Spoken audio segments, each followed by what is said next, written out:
Magandang umaga, Pilipinas. Nagbabalik ang Police News Network. Patuloy na nagsisidatingan ang ilang individual sa kahabaan ng Commonwealth Avenue sa Quezon City. Ito ay kaugnay pa rin sa ikalimang sona ni Pangulong Ferdinand Marcos Jr. Kasabay nito patuloy ang Philippine National Police sa pagpapaigting ng seguridad sa naturang pagtitipon.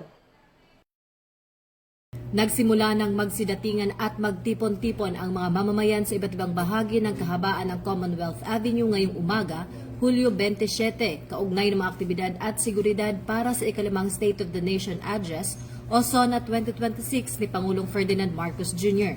Sa kabila ng makulimlim na panahon, kapansin-pansin ang pagdami ng tao na sumasabay sa pag-iiba ng lagay ng kalsada. Batay sa pinakahuling ulat sa westbound lane, nananatiling katamtaman ng daloy ng mga sasakyan mula Fair Lane hanggang Regalado, Sandigan hanggang Meralco, Susuaregi hanggang Central. Samantala, sa bahagi ng Techno Hub hanggang Pilcoa ay naitala na ang katamtaman hanggang sa mabagal na daloy ng trapiko.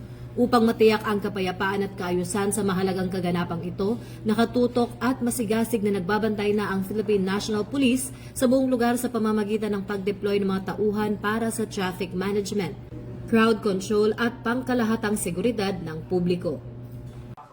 At yan ang pinaka-latest update ngayong umaga. Manatiling nakatutok sa Police News Network para sa kaganapan kaugnay sa SONA 2026. Ako po si Patrol Woman Sari Bernales, nagbabalita. Alagad ng batas, tagataguyod ng Balitang Pulis.